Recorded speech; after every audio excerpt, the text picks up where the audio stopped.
নমস্কার, সমস্ত সুধী দর্শকবৃন্দকে স্বাগত জানাই সঙ্গে ডাক্তারবাবু অনুষ্ঠানে। এই অনুষ্ঠানে আমাদের সঙ্গে যে বিশিষ্ট চিকিৎসক থাকেন, তিনি বিভিন্ন রোগ সংক্রান্ত বিষয়ে আপনাদের তার মতামত, তার নিয়মাবলী, কি করলে আমরা সেই রোগ থেকে মুক্তি পেতে পারি, এই সমস্ত নানা রকম মতামত দিয়ে থাকেন, যা আমাদের সুধী দর্শকবৃন্দদের অনেক উপকারে লাগছে, সেটা আমরা জানতে পারছি ক্রমশ। এবং আমাদের খুব ভালো লাগছে যে আমরা স্টেট কার্ড নিউজ থেকে এই সঙ্গে ডাক্তারবাবু অনুষ্ঠানটা করতে পেরে আপনাদের এতটা প্রয়োজনে লাগছে জিনিসটা দেখে আমাদের খুব আনন্দিত। তো আজকে আমাদের সঙ্গে এই অনুষ্ঠানে উপস্থিত আছে বিশিষ্ট জেনারেল সার্জন সৌম্য ব্যানার্জি মহাশয়। নমস্কার ডাক্তার। নমস্কার। আপনাকে স্বাগত জানাই আমাদের নিউজ রুমে। ধন্যবাদ স্টেট কার্ড নিউজ। আজকে আমাদের আমরা আলোচনার বিষয় হচ্ছে গল ব্লাডার স্টোন, যেটা এখন খুবই প্রতি ঘরে ঘরে দেখা যায়। এবং জানি না, আমি ঠিক এই বিষয়ে অতটা অভিজ্ঞতা নেই, কিন্তু বেশিরভাগ ক্ষেত্রে মহিলাদের ক্ষেত্রে এটা বেশি ধরা পড়ছে। তার কারণটা কি? আচ্ছা, খুব সত্যি কথা বলতে গেলে এক্স্যাক্টলি কেন মহিলাদের ক্ষেত্রে বেশি ধরা পড়ছে তার নিয়ে একদম এক লাইনে বলা খুবই শক্ত একটা প্রশ্ন। আমরা যারা গ্যাঞ্জেটিক বেল্টে থাকি, মানে মোটামুটি গঙ্গার যে অববাহিকা, তার ওই রিজিয়নে দেখা গেছে যে গলব্লাডারে পাথর হওয়ার প্রবণতা একটু বেশি হতে পারে। সেটা আমাদের কিছুটা খাদ্যাভ্যাসের জন্য। এর বাইরে আগে একটা থিওরি ছিল, যে যদিও সেটা মেনলি বিদেশি থিওরি, ফ্যাট ফিমেল ফার্টাইল এরকম বছর একটা, মানে যারা একটু স্থূলকায়, মহিলা, 40 বছরের কাছাকাছি বয়স, এরকম মানুষদের ক্ষেত্রে গলব্লাডারে পাথর হওয়ার প্রবণতা বা সম্ভাবনা বেশি দেখা যেত। একদম যদি আমি এই পয়েন্টটায় ঢুকি যে গলব্লাডারে পাথর কেন হচ্ছে, তাহলে সেখানে বিভিন্ন রকম লেসিথিন, কোলেস্টেরল, এই সমস্ত কিছু জিনিসপত্রের শারীরিক যে কাইন্ড অফ কেমিক্যাল কিছু রয়েছে, তার একটা ব্যালেন্সিং এর ব্যাপার থেকে থাকে। সেগুলোর এদিক ওদিক হলে তখন গলব্লাডারে পাথর হওয়ার প্রবণতা বাড়তে থাকে। আচ্ছা, আমি একটু জানতে চাইবো যে মহিলারা সাধারণত উপবাস বা অনেকটা খাবারের গ্যাপ দেওয়া, বাড়ির পুরুষদের খাইয়ে, ছেলেদের খাইয়ে তবে আমরা খাবো, এটা কি গলব্লাডার স্টোন হওয়ার কোনো কারণ হতে পারে? হ্যাঁ, উপবাস একটা কারণ হলেও হতে পারে, এভাবে ভাবা যেতেই পারে। কারণ হচ্ছে যে গলব্লাডারের মেন কাজ হচ্ছে লিভারে পিত্তি বা বাইল যেটা তৈরি হয় সেটাকে জমা রাখা এবং ঘন করা। আমাদের গলব্লাডার থেকে পিত্তিটা তখনই বেরোয় যখন আমরা কোনো খাবার খাই। অর্থাৎ গলব্লাডারের মধ্যে পিত্তি যতক্ষণ থাকবে ততক্ষণ সেটা ঘনীভূত হতে থাকবে, ঘন হতে থাকবে। যতক্ষণ আমি উপবাসে থাকবো, না খেয়ে থাকবো, তত বেশিক্ষণ গলব্লাডারের মধ্যে সেটা থাকবে এবং তার ফলে সেটা আস্তে আস্তে পাথরের প্রথমে অ্যাকচুয়ালি স্লাজ বা কাদা কাদা থকথকে একটা জিনিস তৈরি হয়, সেইটা পরবর্তী ক্ষেত্রে পাথরে পরিণত হওয়ার সম্ভাবনা থাকে। সুতরাং অবশ্যই উপবাসকে একটা কারণ হিসেবে দেখা গেলেও যেতে পারে। আর কি কি কারণ হতে পারে ডাক্তারবাবু, যে গলব্লাডার স্টোন সাধারণত এই সমস্ত কারণ থেকেই হয়? আচ্ছা, এই কারণ কি কি হতে পারে একদম নিখুঁত ক্লিয়ার কাট পয়েন্ট দেওয়া খুবই সহজ। মেনলি পয়েন্ট যেটা বলতে পারি আমরা, সেটা হচ্ছে আমরা কি জাতীয় খাবার খাচ্ছি, এইটা একটা বড় ইস্যু। কারণ খাবারের মধ্যেই যেটা বললাম যে গলব্লাডারে পাথর হবে কি হবে না, সেটা এই কোলেস্টেরল, লেসিথিন, এই জিনিসপত্রগুলোর কতটা অনুপাতে আছে সেইটার উপরে নির্ভর করছে। যদি কোনো কারণে ফ্যাটের পরিমাণ বাড়ে, কোলেস্টেরলের পরিমাণ বাড়তে থাকে, সেক্ষেত্রে গলব্লাডারে পাথর হওয়ার সম্ভাবনা বাড়তে থাকে। আর একটা পয়েন্ট যেটা হচ্ছে যেটা পিত্তি ঘনীভূত যত হতে থাকবে তত পাথর, মানে গ্যাপ, যত বেশি গ্যাপ, খাবারের গ্যাপের ব্যাপারটা থাকছে এবং জল খাওয়ার পরিমাণ, সেটা অবশ্যই ইম্পর্টেন্ট হয়ে যাচ্ছে। কারণ আমার যদি যখনই শরীরে জল আমাদের কম ঢুকছে, তখনই হচ্ছে শারীরিকভাবে শরীর চেষ্টা করে নানান জায়গা থেকে জলকে টেনে নিয়ে ব্লাড ভলিউমকে নর্মাল রাখার জন্য। ফলে হচ্ছে অবশ্যই তখন পিত্তির ঘনত্বটা বাড়তে শুরু করবে যদি জল কম খায়, এবং সেক্ষেত্রে একটা সম্ভাবনা তৈরি অবশ্যই হতে পারে। এই কম বেশি এইভাবেই বলা যায়। এর পরেও খাতায় কলমে অনেক কিছু কারণ দেখানো যেতে পারে। জাঙ্ক ফুড একটা বড় ইস্যু আজকালকার দিনে।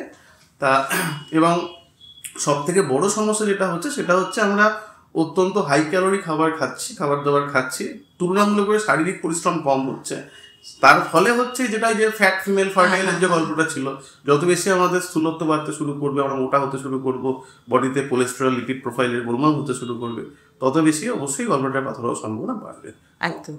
আমি ডাক্তারবাবুর কাছ থেকে মোটামুটি আমরা জানতে পারলাম যে পরিমাণ মতো জল খান সারাদিন ধরে, অল্প অল্প করে। খাবারটা অতক্ষণ গ্যাপ না দিয়ে ঘন ঘন খান, অল্প করে ঘন ঘন খান। আর অয়েলি খাবার মানে ডিপ ফ্রাই করা, ভাজা, এই ধরনের খাবারগুলো একটু যতটা অ্যাভয়েড করা যায়। তার মধ্যে মেইনলি সফট ড্রিঙ্ক, যেগুলো বেশি চিনি, বেশি শর্করা যুক্ত চিনি জাতীয় খাবার, কোল্ড ড্রিঙ্কস আমরা একদম মানে আমরা যেটা কোল্ড ড্রিঙ্কস বলি, সফট ড্রিঙ্কস যেগুলো, সেগুলোতে কিন্তু মানে যেটাতে চিনির পরিমাণ বেশি থাকবে, সেই চিনি কিন্তু অতিরিক্ত চিনি আমাদের শরীরে গিয়ে ওটাকে আবার নানানভাবে জটিলতা তৈরি করবে। সুতরাং যতটা সম্ভব মানে সুগার জাতীয় খাবারকে অ্যাভয়েড করতে পারলে ভালো। আচ্ছা আচ্ছা, আর আমি জানতে চাইবো যে গল ব্লাডারের স্টোন হওয়া মানেই কি অপারেশন, মানে মেডিসিনেও কি এটা কিওর হওয়া যায়? আচ্ছা, এই প্রশ্নটা আমাদেরকে প্রায় দৈনন্দিনই এই প্রশ্নের সামনে পড়তে হয়, কারণ নিজের উপর ছুরি কাছি চালাতে দিতে আর কেই বা ভালোবাসে। কিন্তু ব্যাপার যেটা, সেটা হচ্ছে মোটামুটি ভাবে এইভাবে আমরা ব্যাপারটাকে ভাবতে পারি যে গল ব্লাডারে, যে মানুষটির গল ব্লাডারে পাথর তৈরি হয়েছে, তার একবার যখন পাথর তৈরি হয়েছে তখন বারবার হওয়ার সম্ভাবনা থাকবে। সুতরাং গল ব্লাডার থেকে পাথর বেরিয়ে গেল মানে আমি খুব শান্তি পেয়ে গেলাম, এরকম হওয়ার কথা নয়।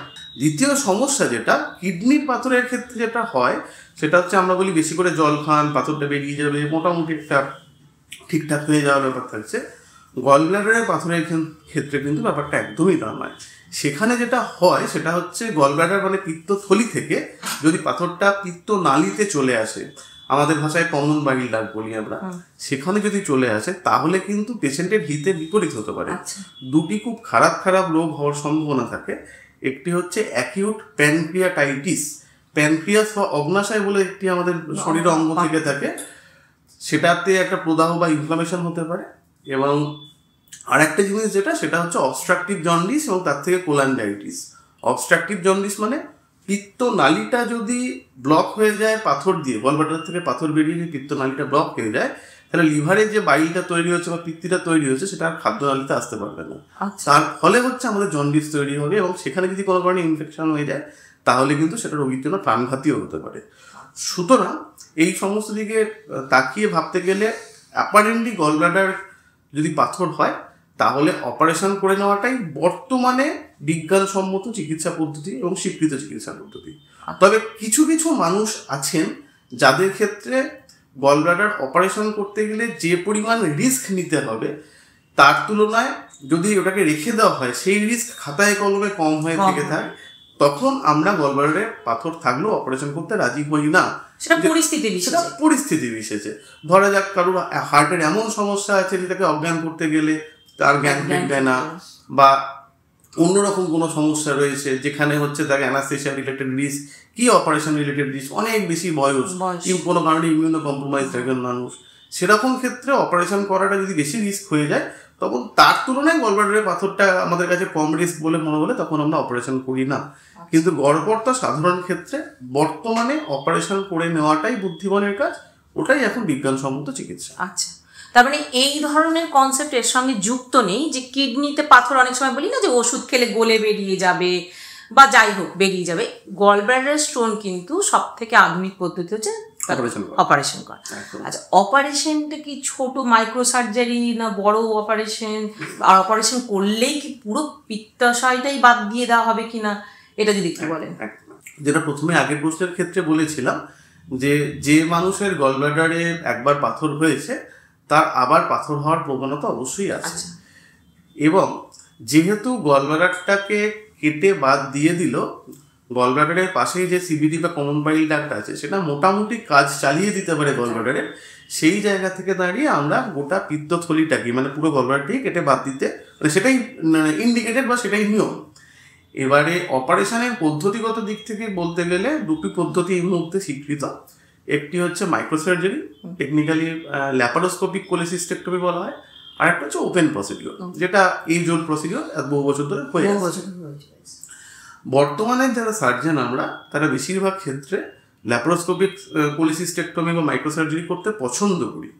এই পছন্দ করার পিছনে অনেকগুলো কারণ আছে আমাদের দিক থেকে, সার্জন সেন থেকে। তার মধ্যে খুব সহজভাবে বললে যেটা বলতে হয়, ধরা যাক সূঁচে সুতো পরাতে হবে।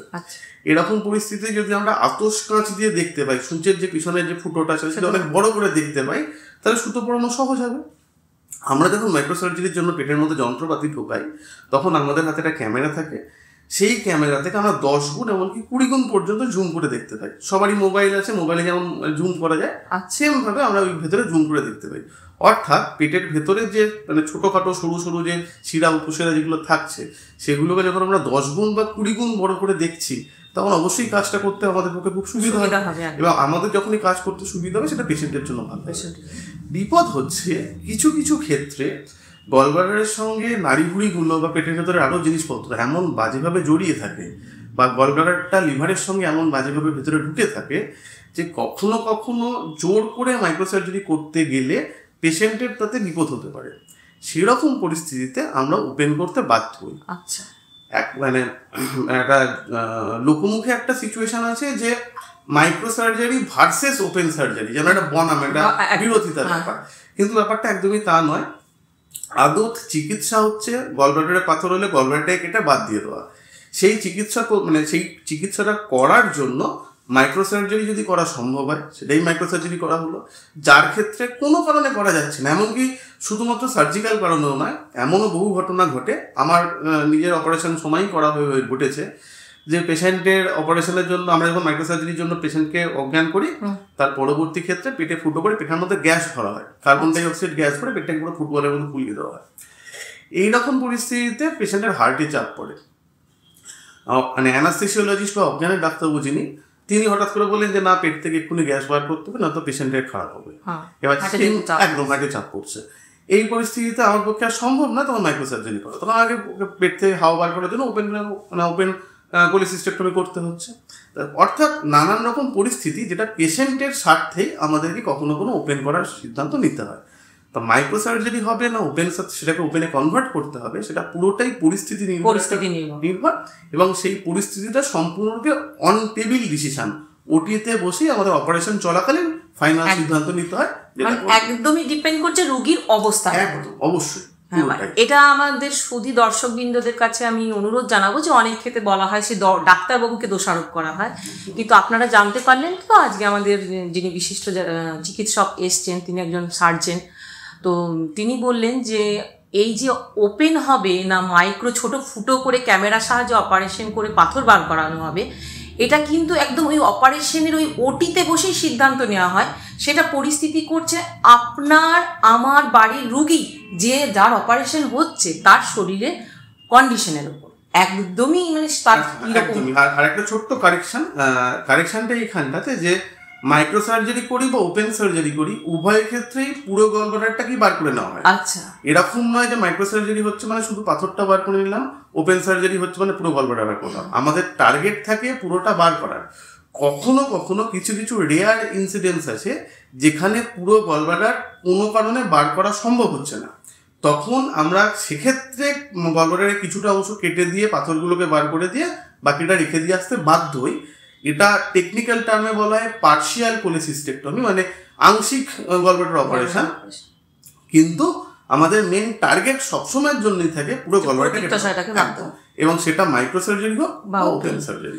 একদমই এই ভুল চিন্তাটা আমার মনে হয় সবার একটু সংশোধন করা উচিত, যে মাইক্রোসার্জারি করলে আমার পিত্তাশয়টা থেকে যাবে, যার জন্য আমার পরবর্তীকালে হজমের প্রবলেম হবে না, যার জন্য আমার মাইক্রোসার্জারিতেই যাওয়া উচিত। চিন্তা কিন্তু এটা আমরা প্রত্যেকে কম বেশি করি। আজকে আপনার সঙ্গে কথোপকথন নিয়ে এসে এটা অনেকেরই উপকার হবে, এই ধারণা বদলাবে যে অ্যাকচুয়ালি গলব্লাডারে অপারেশন করা হয় পুরো পিত্তাশয়টাকে বাদ দেওয়া, এটাই হচ্ছে আমাদের টার্গেট, ওটাই চিকিৎসা। তো এই সংক্রান্ত জানতে যাবো, এই যে মানে বাড়ির লোকেদের না ধারণা থাকে যে আমার পিত্তাশয় বাদ গেলে আমার বোধহয় হজম হবে না, আমি আর কিছু খেলে আমার বোধহয় আর ডাইজেস্ট হবে না, আমার বদহজম শুরু হবে, নানা রকম পেটের সমস্যা, এটা কি সত্যি? আচ্ছা, এইটা অ্যাকচুয়ালি আমরা যখন মানে ছোটবেলা থেকে স্কুলে পড়াশোনা করেছি সবাই, আমিও তখন ছোটবেলায় পড়াশোনা করেছি যে হ্যাঁ পিত্তথলিতে পিত্ত থাকছে, সেক্ষেত্রে সেটা আমাদের হজমের কাজে লাগে, ফ্যাট হজম করতে সাহায্য করে, সুতরাং সেটা যদি না থাকে তাহলে আপনি কি করা যাবে। সমস্যা হচ্ছে এটা যে এটা একটা খুব সুপারফিশিয়াল ইনফরমেশন, আপাত সত্য। যখনই আমরা ডাক্তারি ক্ষেত্রে পড়াশোনা করেছি আরো বিশদে ব্যাপারটা জেনেছি, তখন যেটা জানতে পারছি খুব সহজে সেটা হচ্ছে যে পিত্ত জিনিসটা তৈরি হচ্ছে লিভারের মধ্যে। সেটা কিছুটা অংশ কিছুক্ষণের জন্য গলব্লাডারে জমা থাকে, এবং সেটা ঘনীভূত হয়। এইটুকু হচ্ছে মেনলি গলব্লাডারের কাজ। গলব্লাডার কেটে বাদ দেওয়ার পরবর্তী ক্ষেত্রে যেটা হয় সেটা হচ্ছে কমন বাইল ডাক্ট বা সিবিডি, যেটা অর্থাৎ পিত্তনালী, যেটা সেইটাই ওই গলব্লাডারের যে অংশ, মানে যে কাজটা, সেটা কাইন্ড অফ হ্যান্ড ওভার নিয়ে নেয়, চার্জ হ্যান্ড ওভার নিয়ে নেওয়া ওই নালীটা, এবং সেটাই সাইজে বড় হয়ে যায়, ফুলে যায়। সেই হচ্ছে ওখানে পিত্ত জমা রাখে, কিছুটা ক্ষেত্রে সেই পিত্তকে ঘনীভূত করে। ফলে অটোমেটিক্যালি গলব্লাডারের অপারেশনের পরবর্তী ক্ষেত্রে যে হজমের গোলমাল হওয়ার সম্ভাবনার কথা, সেটা একদমই কোনো রকমই সেটার কোনো বাস্তব সত্যতা নাই। তবে হ্যাঁ, অপারেশন করার কিছুদিন পর অবধি, সেটা 6 সপ্তাহ থেকে 3 মাস এই রেঞ্জে ভ্যারি করতে পারে। কারুর ক্ষেত্রে একটু অস্বস্তি হতে পারে, সেটা খুবই কম সংখ্যক মানুষ, কিন্তু হতে পারে, কারণ ওই চার্জ হ্যান্ডওভারের যে পদ্ধতি, শরীরকে যে মানিয়ে নেওয়া, সেই সময়টা লাগে, কিন্তু প্রত্যেকের ক্ষেত্রেই সেটা মানিয়ে নেয় বলেই হচ্ছে এই অপারেশনটা গোটা বিশ্বে একই রকম ভাবে স্বীকৃতি পেয়েছে। তাহলে জানলেন তো যে গলব্লাডার থাকবে না মানে আমার হজমের গন্ডগোল হবে, এটা কিন্তু সর্বাংশে সত্যি নয়। এবার এটা হয়তো কাকতালীয় ভাবে কোনোভাবে হয়ে গেছে 2-3টে ঘটনা, যার জন্য মনে হয়েছে যে তার গলব্লাডার। আসলে ব্যাপারটা হচ্ছে, এটা হজম এমন একটা পদ্ধতি, খাবার হজম করার পদ্ধতিটা এমন একটা জিনিস যেটা শুধুমাত্র গলব্লাডার নির্ভর করে না, ঠিক আছে? এবার এমন হয়তো পেশেন্টের অন্য কোনো সমস্যা আছে, যেমন গ্যাস্ট্রিক আলসার একটা ব্যাপার, বা গ্যাস্ট্রাইটিস একটা ব্যাপার, যে স্টমাকের কোনো সমস্যা আছে, সেইটার যা সিমটম, তার যা কষ্ট, গলব্লাডারে পাথর থাকলে সেই কষ্ট প্রায় কাছাকাছি থাকে। এবং বহু ক্ষেত্রে যেটা হয়, দুটো একই সঙ্গে প্যারালালি থাকে। ফলে গলব্লাডার কেটে বাদ দিয়ে দেওয়া হলেও স্টমাকের সমস্যা যদি ঠিকঠাক চিকিৎসা না হয়, তাহলে পেশেন্টের যেটা মনে হবে সেটা হচ্ছে আমার গলব্লাডার অপারেশন হয়ে গেল, তা সত্ত্বেও আমার ঠিকঠাক হলো না, হয়তো আমি গলব্লাডারটা অপারেশন হয়ে যাওয়ার ফলেই এই বদঞ্চলগুলো হচ্ছে। আরো মজার ব্যাপার যেটা, কিছু ক্ষেত্রে আমাদের মনও মারাত্মকভাবে জড়িয়ে থাকে শরীরের সঙ্গে। যত বেশি আমি দুশ্চিন্তা করব, তত আমার অ্যাসিড সিক্রেশন পেটে বাড়বে। যত বেশি পেটে অ্যাসিড সিক্রেশন বাড়তে যাবে, যত বেশি অ্যাসিড সিক্রেট করবে পেটের মধ্যে, তত বেশি হচ্ছে আমার একটা বদহজম, অস্বস্তিগুলো হতে থাকবে। অর্থাৎ আমি দুশ্চিন্তা করছি কেন আমার হাইপার অ্যাসিডিটি হচ্ছে, এইটা যত ভাবছি তত বেশি আমার অ্যাসিড বাড়ছে, একটা ভিসিয়াস সাইকেল রান করতে চলেছে। তার ফলে আমার গলব্লাডার চলে গেলে আমার বুঝি হজম হবে না, এই দুশ্চিন্তা আমি যত করবো তত হজম হওয়ার সম্ভাবনা বাড়বে, হজম হওয়ার সম্ভাবনা বাড়বে। শরীরের মন তো শরীরেরই একটা অংশ, একদম সেইটা তো মন কিন্তু শরীর থেকে বাদ দেওয়া যাবে না। আমরা যদি দুশ্চিন্তা করি তো সেটা কিন্তু আমাদের শরীরকে ইফেক্ট করবে। এবং আপনারা, আশা করি আপনারা জানতে পারলেন যে এর সঙ্গে হজম বা আমার কোনো শরীরের যে কষ্টগুলো হচ্ছে, তার গলব্লাডারে অপারেশন করেছি বলে হচ্ছে, তার কোনো কিন্তু কারণ নেই। ডাক্তারবাবু, আর একটা বিষয় আমি জানতে চাইবো যে গলব্লাডারের স্টোনটা কত বড় সাইজ হলে সেটাকে অপারেশন করা যাবে, সেই কত বড় সাইজ হতে হয়, আর অপারেশন যদি না করা হয় তাহলে রোগীর ক্ষেত্রে কি কি সমস্যা হতে পারে অদূর ভবিষ্যতে, এটা জানি। আচ্ছা, প্রথম কথা যেটা, সেটা হচ্ছে কিডনির পাথরের ক্ষেত্রে যেমন স্টোনের সাইজ কতটা হয়েছে, কতটা বড় হয়েছে, তার উপর অপারেশন লাগবে নাকি লাগবে না এটা নির্ভর করে। গলব্লাডারের ক্ষেত্রে ব্যাপারটা সেরকম নয়। গলব্লাডারের ক্ষেত্রে পাথর আছে না নেই, এইটা একটা ইম্পর্টেন্ট পয়েন্ট। আর আরেকটা ইম্পর্টেন্ট পয়েন্ট যেটা থাকে সেটা হচ্ছে যে গলব্লাডারে একটা পাথর আছে না একাধিক পাথর আছে, এই দুটো হচ্ছে খুব ইম্পর্টেন্ট পয়েন্ট। প্রথমভাবে যেটা বলা যেতে পারে যে গলব্লাডারে যদি পাথর থেকে থাকে এবং বেশিরভাগ ক্ষেত্রে যদি সিমটম থেকে থাকে, গলব্লাডারে নিয়ে একটু অস্বস্তি হচ্ছে, এটা খাবারের হজম সংক্রান্ত হতে পারে, হালকা পেটে ব্যথা হতে পারে, সেই জাতীয় যদি কারো সিমটম থাকে, তাহলে হচ্ছে অপারেশন করাটাই দস্তুর বা ওটাই চিকিৎসার পদ্ধতি। এরপরের যে পয়েন্টটা সেটা হচ্ছে যে যদি একটি পাথর থাকে অথবা একাধিক পাথর থাকে, তাতে পার্থক্য কি? আমাদের টার্মিনোলজিতে আমরা বলি মাল্টিপল স্টোন নাকি সিঙ্গেল স্টোন। সিঙ্গেল স্টোন থাকলে সেটা সাইজে বড় হয় এবং সেটা পিত্তনালীতে চলে আসার সম্ভাবনা কম থাকে, যেটা সাইজে বড় হয়। অর্থাৎ কিডনির ক্ষেত্রে যেমন পাথরের সাইজ বড় হলে তখন ব্যাপারটা কিডনির বেশি ক্ষতি করছে, এইটা একটু খারাপ দিক। গলব্লাডারের ক্ষেত্রে ব্যাপারটা উল্টো, যদি পাথরের সাইজ ছোট হয় এবং মাল্টিপল হয়, সেটা পিত্তনালীতে চলে আসা, সেক্ষেত্রে জন্ডিস তৈরি হওয়া বা প্যানক্রিয়াটিস হওয়া, এগুলোর সম্ভাবনা বাড়বে। সেই জায়গা থেকে দাঁড়িয়ে মাল্টিপল স্টোন থাকলে যদি কেউ অপারেশন না করান তাহলে তার অবশ্যই জন্ডিস হওয়ার সম্ভাবনা বাড়বে। যদি কারো সিঙ্গেল, এবং শুধু জন্ডিস না, প্যানক্রিয়াটিস হওয়া, সেটা একটা খুব ইম্পর্টেন্ট পয়েন্ট। যদি কারো সিঙ্গেল স্টোন থেকে থাকে তাহলে সাধারণত সেটা বেরিয়ে আসবে না, এটা যেমন ফ্যাক্ট। তার ক্ষেত্রে হচ্ছে আবার গলব্লাডার ইনফেকশন হয়ে গিয়ে বা ইনফ্লেমড হয়ে গিয়ে মানে তুমুল ব্যথা হওয়া, অ্যাকিউট কোলেসিস্টাইটিস হওয়া, এগুলো হওয়ার সম্ভাবনা থেকে থাকে। লাস্টলি যেটা বলা সেটা হচ্ছে যে বড় পাথর অনেক সময় সাইজে খুব বড় হতে হতে গলব্লাডারকে ফুটো করে দেয়, এবং সেটা আমাদের যেটা খাদ্য নালীর একটা অংশের সঙ্গে লেগে থাকে ডুওডেনাম, সেইটাকেও ফুটো করে পেটের মধ্যে ঢুকে যায়, দিয়ে আরও জটিলতা তৈরি করতে পারে। তা সেই সমস্ত কিছুর সব দিক দিয়ে হিসেব নিকেশ করে এটাই ফ্যাক্ট, আমি এটা বারবার বলার চেষ্টা করব যে কোনো রকম ওষুধ খেয়ে গলে যাবে, বেরিয়ে যাবে এই আশায় থাকার থেকে এটা বেটার অপশান। গলব্লাডারে যদি পাথর আছে বলে নিশ্চিতভাবে পরীক্ষায় নির্ধারিত হয়ে থেকে থাকে তাহলে অপারেশন করিয়ে নেওয়াটাই বুদ্ধিমানের কাজ হবে। একদম। দর্শকবৃন্দকে বলবো, যদি আপনার কোনো টেস্টে গলব্লাডার ধরা পড়ে তাহলে সময় নষ্ট না করে আপনি কোনো একটা ভালো সার্জেন্টের কাছে যান, তার ওপিনিয়ন নিন, সে কি বলছে, সে যা বলবে সেটা ফলো করাটাই বুদ্ধিমানের। আচ্ছা, আর আমি একটা খুব সাধারণ একটা মানে প্রাথমিক জ্ঞান চাইবো আপনার কাছ থেকে গলব্লাডার সম্বন্ধে। গলব্লাডার পেনটা হয় কোথায়, পেটের কোন অংশে ব্যথাটা হয়, সেই ব্যথাটা, আর ব্যথা যখন থাকে মানে ব্যথা রয়েছে কোনো রুগীর, সেক্ষেত্রে অনেক সময় ডাক্তারবাবু অপারেশন করতে চান না, সেটার কারণটা ব্যাপারটা যেটা সেটা হচ্ছে যে আমাদের গলব্লাডার থাকে হচ্ছে বুক আর পেটের জাংশন ডান দিকে, এই রিজিয়নটাতে আমাদের ডাক্তারি পরিভাষায় বলা হয় রাইট হাইপোকন্ড্রিয়াম। এইখানটাতেই তীব্র ব্যথা শুরু হয়। কখনো কখনো সেই ব্যথা পেটের মাঝখান অবধি আসতে পারে, কিছু কিছু ক্ষেত্রে তলার দিকে যেতে পারে, কারো কারো ক্ষেত্রে এটার সঙ্গে কাঁধের দিকে বা পিঠের দিকেও ব্যথা যেতে পারে। এই চত্বরে যদি তীব্র ব্যথা হয়, সঙ্গে হচ্ছে পেশেন্টের বমি হচ্ছে এবং খাবার খেলে ব্যথা বাড়ছে, এই ব্যাপারগুলো মোটামুটি গলব্লাডারের মানে পাথর থেকে এগুলোকে সিমটম হিসেবে ধরা যেতে পারে। আর এর পরবর্তী ক্ষেত্রে যেটা বলার সেটা হচ্ছে, হ্যাঁ, অনেক সার্জন আছেন যারা ব্যথা থাকা অবস্থায় অপারেশন করতে চান না।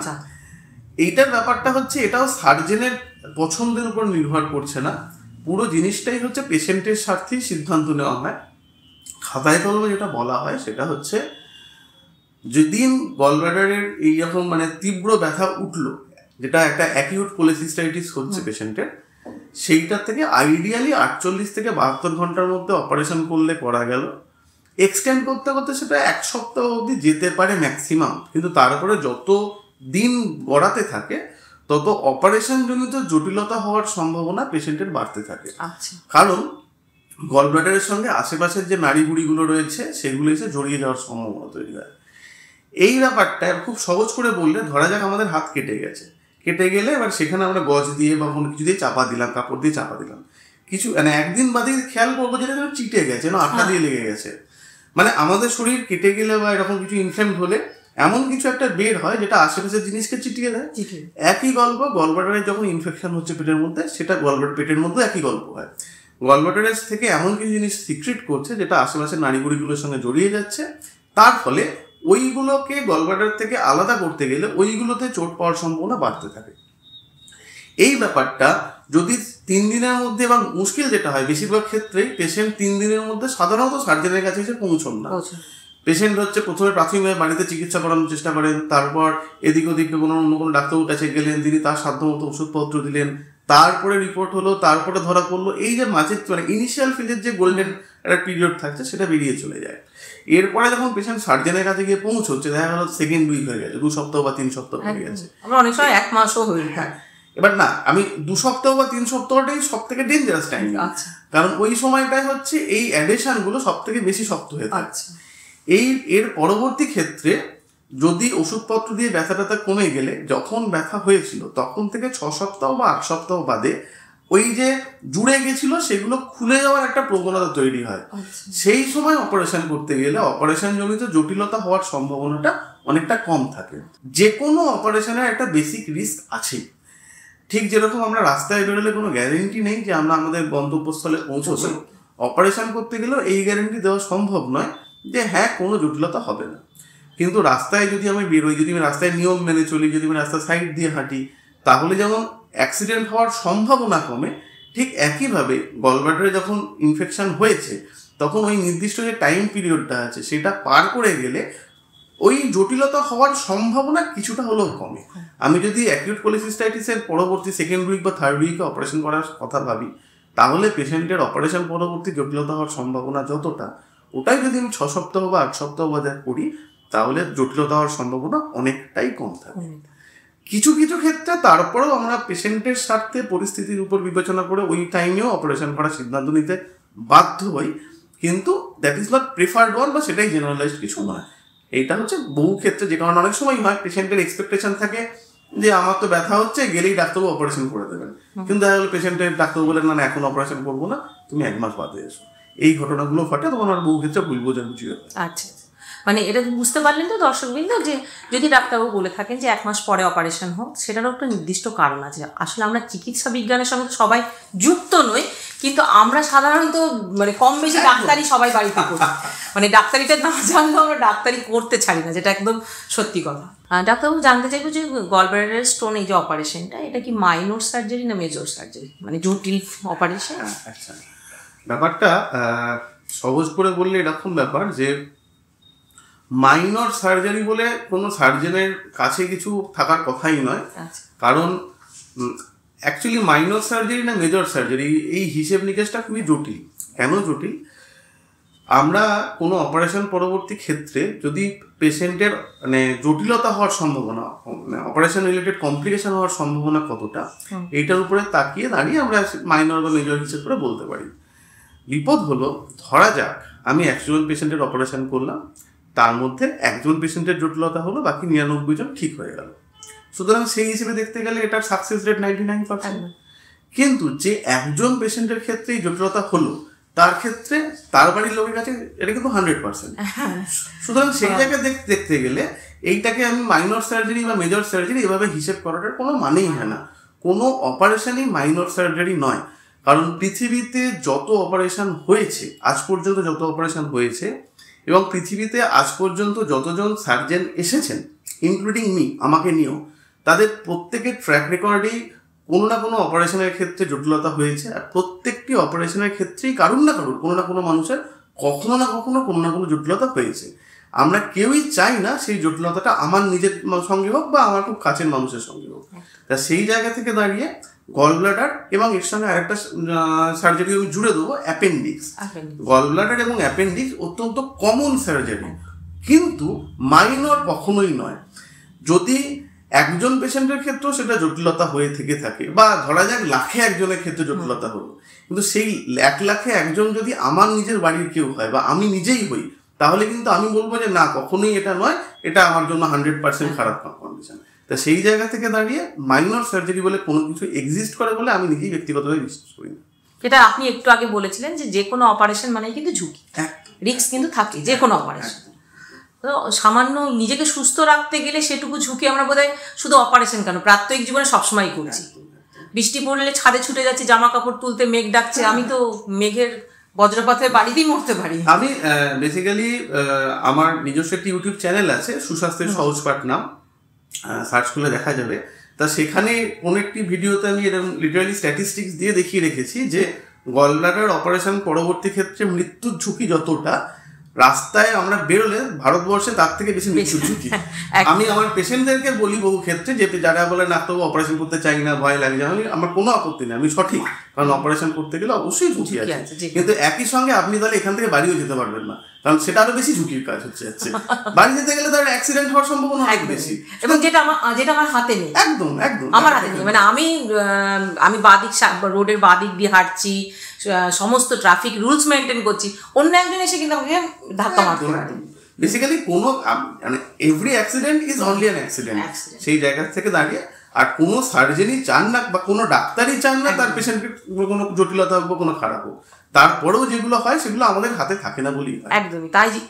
এই কথাটা থেকেই আমার মনে পড়লো যে সাধারণত আমরা এই কারণেই কিন্তু ডাক্তারবাবুদের ভগবান মানে দ্বিতীয় ভগবানের স্তরে একদমই উচিত না, একদমই উচিত না। আমরা প্রত্যেকেই হচ্ছে একজন স্কিলড পারসন যে নির্দিষ্ট একটা কোনো বিষয়ে কাজ শিখেছে। কোথাও একটা হয়ে যায় যে কিছু মানে লাস্টে দেখবেন এসে ডাক্তারবাবু দেখুন আপনি যখন সুস্থ, আপনার জীবনেও অনেকবার হয়েছে, অনেক রুগী হয়তো খুব ক্রিটিক্যাল সিচুয়েশনে এসেছিল, সেখান থেকে সুস্থ হয়ে বাড়ি ফিরেছে, আপনাকে হয়তো ধন্যবাদ প্রণাম জানিয়েছেন যে আপনি আমার কাছে ভগবানের মতো। একদম, কিন্তু ওই জায়গাটাই গোলমাল যে অ্যাকচুয়ালি আমাকে একবার ভগবান বলে পরে ক্ষেত্রে শয়তান ভাবতে হবে। আমরা প্রত্যেকেই মানুষ, সেটা তো 1% চান্স সব জায়গায় আছে, আমরা প্রত্যেকেই মানুষ। এই জায়গা থেকে দাঁড়িয়ে এবার যেমন যা হয় যতটা আমাদের হাতে থাকে আমাদের সৎভাবে সেই কাজটুকু, সেটা সমস্ত ডাক্তারবাবুই আন্তরিকভাবে চেষ্টা করেন যে আমার কাছে যে রুগীটি এসেছে সে যেন সুস্থ হয়ে তার বাড়ির লোকের কাছে ফিরে যায়। উদ্দেশ্য কিন্তু সব ডাক্তারবাবুরই তাই।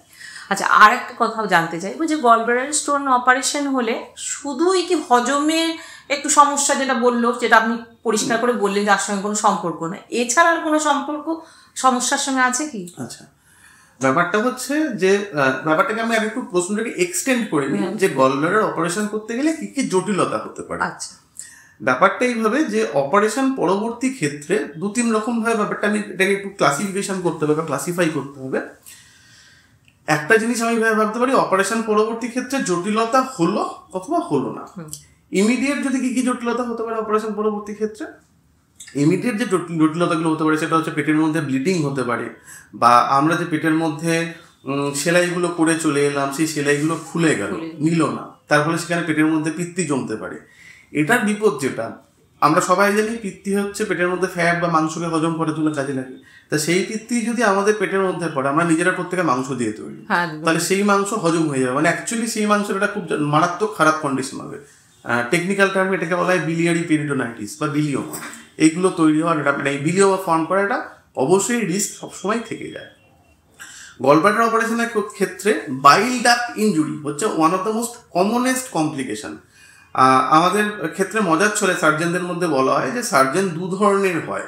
একদল যারা অলরেডি কারণ না কারোর ক্ষেত্রে বাইল ডাক্ট ইনজুরি বা বিলিয়ারি ট্রি ইনজুরি করে ফেলেছে, আর আরেক দল হচ্ছে যারা করতে চলেছে, তারা একদম নতুন, তাই জন্য তারা করে উঠতে পারেনি।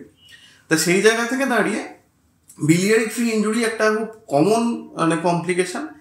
এবার লং টার্মে যদি আমি ভাবি, ইমিডিয়েটলি হয়তো তাহলে তার ঠিকঠাক হয়ে গেল, কোনো বিলিয়ারি ট্রি ইনজুরি নেই, তার ব্লিডিং নেই। পরবর্তী ক্ষেত্রে যে দুটো কমন প্রবলেম হতে পারে, একটা হচ্ছে এসএসআই বা সার্জিক্যাল সাইট ইনফেকশন, বা ইমিডিয়েট আফটারও সেটা হতে পারে। অর্থাৎ যে জায়গা দিয়ে আমরা কাটাকাটি করেছিলাম, আমরা যেহেতু ট্রপিক্যাল কান্ট্রিজের মানুষ, অর্থাৎ আমাদের এখানকার আবহাওয়াটা এমন যেখানে জীবাণু সংক্রমণ খুব তাড়াতাড়ি হয় সেই, এবং হ্যাঁ, তার ফলে যেটা হচ্ছে যে যেখানে আমরা কেটেছি, কাটাকাটি করেছি, এবং যদি পেশেন্টের ডায়াবেটিস থেকে থাকে, সুগার থেকে থাকে, তার ক্ষেত্রে প্রবণতা আরও বেশি হয়। তো যেখানে আমরা কেটেছি সেখানে ইনফেকশন হয়ে গেলে এটা একটা খারাপ হওয়ার সম্ভাবনা। আর জিনিস যেটা হয় সেটা হচ্ছে যেখানে অপারেশনের জন্য হয়েছে সেখানে আমরা যতই সেলাই করে আসি, সেই সেলাই যতই ঠিক হয়ে যাক না কেন, মাংসপেশির একটা দুর্বলতা অবশ্যই তৈরি হয়। সেই মাংসপেশির দুর্বলতা মানে জনিত কারণে কখনো কখনো সেখানে হার্নিয়া হওয়ার সম্ভাবনা তৈরি হয়, ইনসিশনাল হার্নিয়া বলি। তো অপারেশন রিলেটেড জটিলতা এইগুলো হওয়ার সম্ভাবনা থাকে। তার মানে কি এগুলো প্রত্যেকের হবেই বা এর কোনো একটা প্রত্যেকের হবেই? উত্তর হচ্ছে না। কিন্তু কারুর হতেও পারে, কারুর নাও হতে পারে। কার হবে কার হবে না সেটা আগাম প্রেডিক্ট করা প্রায় ইম্পসিবল কাজগুলোর মধ্যে একটা। মানে মোটামুটি জানা গেল যে অপারেশনের পরবর্তীকালে এই সমস্যার সম্মুখীন হতেও পারে, তার মানে যে সবসময় আমাদের হবে তা কিন্তু না, যেটা ডাক্তারবাবু বারবার বলছে। আর ডাক্তারবাবু, আমরা একদম আলোচনার শেষ পর্বের দিকেই এসেছি। আমরা জানতে চাইবো যে গলব্লাডারের অপারেশন, তার কিছু খাবারের যে ডায়েট, মানে খাওয়া দাওয়ার নিয়ম বিধিনিষেধ অপারেশনের আগে এবং পরে আছে কি? আচ্ছা, ব্যাপারটা এরকম যে অ্যাজ সাচ কোনো ডেফিনিট এইটা খাবেন বা এইটা খাবেন না সেরকম কিছু নেই। প্রাথমিক আলোচনার একদম প্রাথমিক স্তরেই আমরা যেটা নিয়ে বলছিলাম যে জাঙ্ক ফুড একটু অ্যাভয়েড করা বা বেশি শর্করা জাতীয় খাবারগুলো অ্যাভয়েড করা, সেগুলো অপারেশনের আগে এবং পরে সব ক্ষেত্রেই সেটা সত্যি। আমি আমার পেশেন্টদেরকে যেটা বলি সেটা হচ্ছে কম বেশি তারা সবই খেতে পারে। দুটো জিনিস খাওয়ার ক্ষেত্রে একটু মেনে চলা। একটা জিনিস হচ্ছে তেল ঝাল মশলা জাতীয় খাবার, যেগুলো হচ্ছে রেস্টুরেন্টের রান্না বা বিয়ে বাড়ির রান্না, সেই জাতীয় খাবার যদি সম্ভব হয় অ্যাটলিস্ট অপারেশনের আগে এবং অপারেশনের কিছুদিন পরবর্তী, মানে 1-2 সপ্তাহ, সেই ততদিন পর্যন্ত হচ্ছে যদি অ্যাভয়েড করা যায় তাহলে পেশেন্টের জন্য ভালো হয়। তার মানে এটা নয় যে মাছ মাংস ডিম খাওয়া যাবে না বা তেল খাওয়া যাবে না, একদম সেদ্ধ খেতে হবে, সেটা একদমই নয়। বাড়ির যে ঘরোয়া রান্না, নর্মাল যে রান্না, সেটা মাছ মাংস ডিম সব কিছুই খাওয়া যাবে। অনেকে স্পেসিফিক প্রশ্ন করে টক খাওয়া যাবে কিনা অপারেশনের পরে। হ্যাঁ, খাওয়া যাবে, তাতে কোনো রকম কোনো বারণ বিষয় নেই। কিন্তু যেটা মনে রাখতে হবে সেটা হচ্ছে যে অপারেশনের আগে স্পেসিফিক্যালি ভরপেট খেতে বারণ করি। ভরপেট যদি কেউ খায় তাহলে হচ্ছে সেক্ষেত্রে পেটে ব্যথা হওয়ার সম্ভাবনাটা একটু হলেও বাড়বে। তাকে আমি জাস্ট উদাহরণ হিসেবে বলি, ধরা যাক কারোর 4খানা রুটি খেলে পেট ভরে, তাকে বলা হবে 3খানা বা 3.5খানা রুটি খেয়ে থেমে যেতে, বা প্রয়োজনে স্প্লিট ডায়েট, মানে 4টে রুটিকে আমি 2 ঘন্টা অন্তর অন্তর দুটো করে খেলাম। এইভাবে যদি করা হয় তাহলে হচ্ছে মোটামুটি পেটে ব্যথা হওয়ার প্রবণতা বা সম্ভাবনা কম থাকবে। আর অপারেশনের পরবর্তী ক্ষেত্রেও পরবর্তী 1-2 সপ্তাহ পর্যন্ত, যতক্ষণ পর্যন্ত না পেটের ভিতরের ঘাগুলো মোটামুটি শুকিয়ে আসছে, ততক্ষণ পর্যন্ত এই ব্যাপারটাকে মেনটেন করলে ভালো হয়। আর অ্যাবসলিউটলি এটা খাওয়া যাবে না বা এটা খেতে হবে এরকম কিছু অন্ততপক্ষে এখনো পর্যন্ত নেই। আমরা আরেকটি গুরুত্বপূর্ণ প্রশ্ন যেটা খুব জনমুখে প্রচলিত, সেইটা নিয়ে একটু জানতে চাইব। যে অনেক সময় বলা হয় গলব্লাডারে স্টোন হয়েছে, সেটা যদি দীর্ঘদিন অপারেশন করতে ডাক্তারবাবু বলেছে তবু করছে না, দীর্ঘদিন অবহেলায় ফেলে রেখেছে, তো ওখান থেকে অনেক সময় ভবিষ্যতে ক্যান্সার ফর্ম করে, এটা কি কতটা সত্যি? এটা আংশিক সত্যি। ব্যাপারটা এইরকম যে একদম আমি বিজ্ঞানসম্মত জার্নালে পাবলিশড স্ট্যাটিস্টিক্যাল কিছু মানে পেপার রিলেটেড পেপারের স্ট্যাটিস্টিক্স নিয়ে ইনফরমেশনটা দিচ্ছি।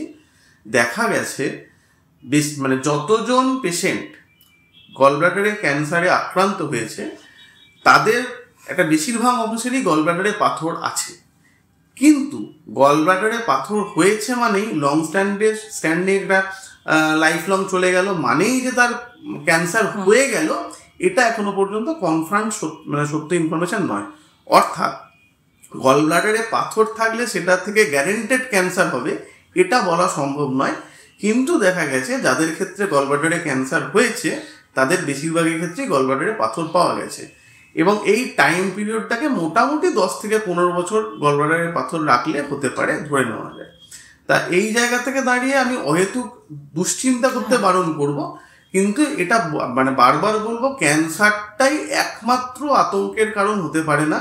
ক্যান্সারের থেকে অনেক বেশি আতঙ্কের কারণ হতে পারে অ্যাকিউট প্যানক্রিয়াটাইটিস বা কোলাঞ্জাইটিস বা অবস্ট্রাকটিভ জন্ডিস। ফলে আমার ক্যান্সার হতে পারে সেই ভয় অপারেশন করব কি করব না ডিসিশন নেওয়ার থেকে আমার প্যানক্রিয়াটাইটিস হওয়ার কতটা সম্ভাবনা আছে বা আমার কোলাঞ্জাইটিস হওয়ার কতটা সম্ভাবনা আছে, এইটা নিয়ে দুশ্চিন্তা করে অপারেশন করতে যাওয়াটা মনে হয় বুদ্ধিমানের কাজ হবে।